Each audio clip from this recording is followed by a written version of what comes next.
All right, welcome to the second episode of the Blow the Whistle podcast. I'm your host, Quinn, and my partner, Bianca. Hi, Bianca. How's it going? It's going great, as always. Great. So we're here on this Saturday afternoon. We just finished the varsity gala, so we'll go through some of the awards. We got an interview later with my roommate, Michael Cramarosa, a.k.a. Kramer. And, we can just talk a bit about, we're going to go through some of the hockey team and how that went, and if you want to go through anything. Yeah, no, so a little question. Sure. Okay, yeah, no problem. We know Michael is on the podcast today, and you're on the hockey team. How do you think your team did this year compared to last year? And what are your takeaways from this past season? So Kramer, my roommate, he's on later, our podcast, but last year we won the Queen's Cup, which is all of Ontario and Quebec. Not a big deal. And everything went well. Being my first year, I didn't know what to expect, and I knew we were like a fairly good team, but I didn't think we would win, and we pretty much cleaned up. And so this year, we kind of expected the same thing would happen with a lot of returning guys. And unfortunately, 3-game playoff series, it didn't go as well as we planned, and we didn't have the season we thought we would have.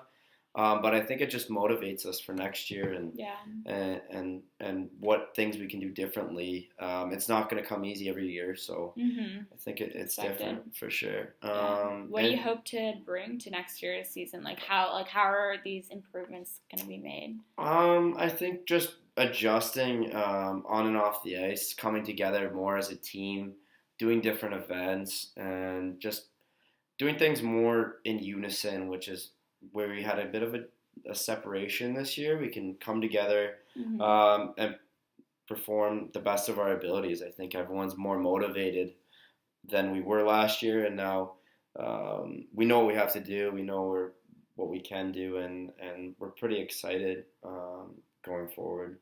Yeah, no. So there's always room for improvement. So that's a bit of a cliche, no? A little bit? Maybe a little bit. No, it's okay. It's true, Hockey players have cliches all the time, no? That's what I've heard. You can imitate one? No. We won't get there. Maybe by the next podcast. Yeah, maybe by podcast 3 we'll get there. We will talk a bit about the varsity gala, which was today.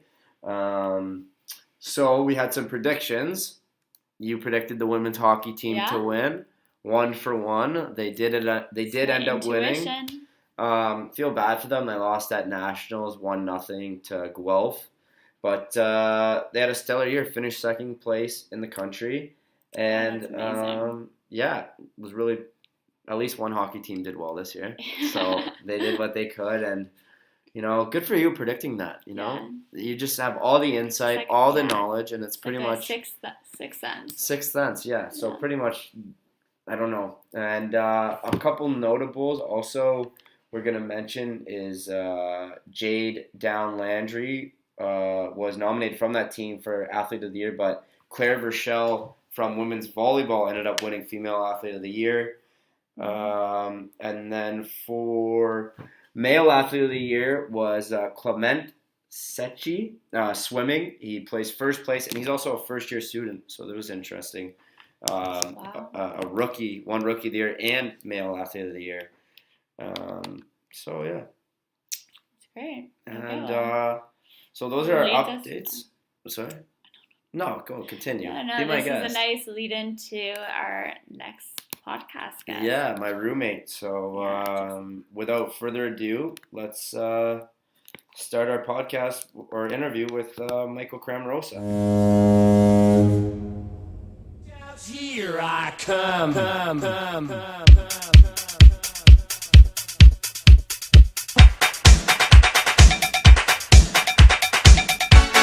So today's interview is brought to you by Domino's Pizza. They have a $9.99 2-topping pizza special, and a company that's consistent, that literally got my roommate and I, who's going to be on today, through our exam season, first year. And can't say enough good things about Domino's. Thanks for sponsoring this podcast. So, our interviewee today, Michael Cramarosa, a second-year hockey player from Markham, Ontario, with over 300 OHL games played, nearly a point a game in your youth sports career. And Connor McDavid was fortunate enough to play alongside you. Welcome to the Blow the Whistle podcast, Kramer. Thanks for having me, guys. This is awesome. So, let's start with, what were your initial thoughts coming to McGill, and what led you to become interested in it? After completing second year, almost, let's hope, what would your advice be coming to recruits for McGill? It was questionable at first. I was lucky enough to have a trainer that knew someone that went to McGill, which is our coach, Kelly Knobes. So he basically told me exactly what to expect, and I never heard anything bad about the city. I kind of wanted the big city feel, like I heard in your last podcast with Ryan.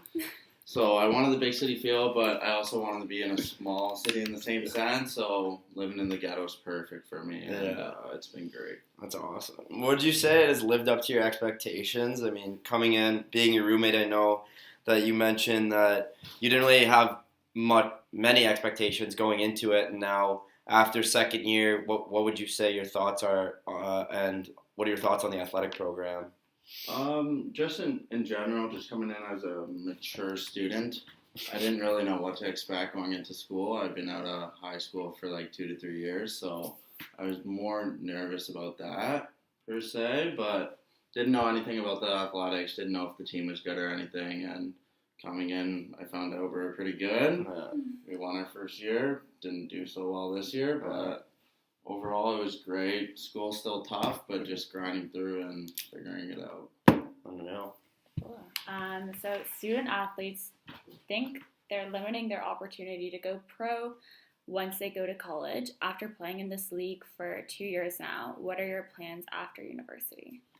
I'm not sure what my plans are yet, but I could say for the league, it's got better each year. From the first year I played to this year, it's got a lot more competitive. So the players are obviously good enough to go to pro in this league. So I'm not sure exactly what I will do. It's 2 years away. I still have 2 years till I graduate. But I'm looking at different options, either to go play pro or go to Europe to finish school somewhere. So just having my options open and figuring that out. What do you want to do with your industrial relations degree once you finish? Honestly, my goal is to go to England after. I have a chance to get my MBA without having any of the courses to go in. Yeah, so I'm fortunate enough to do that. So if I just stick to a good nutrition plan and don't have a lot of Domino's, I could do that. That's our sponsor. But sorry Domino's, but yeah, just sticking to the script, just do what it takes to be a hockey player, but also go to school, and I'll figure it out from there. Of course. Yeah, so people say you'll make friends in college that'll last a lifetime. Why do you think that is for future hockey recruits deciding between pro and youth sports? Sorry, wait. It's like, what, like you have friends, like in pro, it's like people are coming in and out of the locker room every day. Like if you're in the East Coast, like when you go from after OHL, what you were in, like people say they meet, like you become a real team and like a family in college. So I'm saying, like, compared to how you were in the OHL or other buddies that play pro and then they get traded one day later, like how is it different for you? For sure. In that aspect. Yeah, it's more of a unity thing here. The boys are boys here. It doesn't really matter about statistics or such. You all want to win. Winning's good on our team. We get a couple beer tickets after win, so it creates a closer bond for everyone. But when you go to pro hockey, everyone's kind of a little more selfish. You want to make it to the next level, obviously. But to have a group of guys that care about just getting the win, which is a team effort, is great here, and it's been fun so far. Yeah. What do you think about the current student involvement in the athletics department here? I know Carnival game was a fun one. And what about community integration? Integration, yeah. Speak much? Cool. Yeah, the Carnival game was a blast. We don't usually get that many fans at our games, which is kind of tough at sometimes, but I understand students have stuff to do. I haven't been that active at other sports. I haven't been at the games as much, but I feel like if everyone gets together, I feel like getting a couple more tweets out would probably help us. Yeah. Maybe a couple Instagram photos. Yeah. Make it a little fun like this podcast. And Yeah, it'll for sure. get interactive between students. For sure. And what's your favorite moment as a McGill athlete, both personally and as a team? And let's not forget about off the ice as well. Okay, so as a team, I would say winning last year. Yeah. That was huge for us. I feel like everyone was confident throughout the whole year. Mhm. So to actually just live up to our expectations was huge for us. Yeah. Obviously, we fell short at nationals, but that was a great experience for me. It was the first time I won in a while, besides playing minor hockey, so that was great. And then off ice, I've had a lot of victories with my with my roommate. It's been a great time. It's good to be a student and be an athlete at the same time, obviously, and to go out and have a little fun is always fun. For sure. Okay, as you know, after living from Montreal for 2 years, we're going to end this interview off with a scenario. Okay. So, I'm a first-year student athlete, and my team just won our league championship at home in Montreal. Where are we going to celebrate and why? Okay, so since we have to get 28 guys in, we'll probably go to an apartment. Quinn is our social captain. Nice. Shout out to the host. Thank you. And he has the connection to get in there. We'll end up at apartment for sure. It'll be a great night. Don't know how much the guys are gonna buy drinks. The guys are kind of stingy buying drinks, but it'll be a great time. And it would be fun to bring the cup into there for sure. Yeah, that's some good advice. No. So, what are your plans this summer? I'm thinking about working at Pepsi, like you are as well. Oh, yeah. Maybe. We'll see how the interviews go next week. But just trying to stay on pace to not become a big boy in hockey. I don't think it suits my game well. I think I need to be quick out there. Yeah. So staying fit, being ready for next year, and just getting some money so I could live in Montreal There we go. comfortably. All right. Fair. Thank you for the Thank you interview, so Kramer. much. Good job, Bianca. And yeah, what a time. Oh. All right. That concludes episode 2 of Blow the Whistle podcast. Thank you. Thank you so much.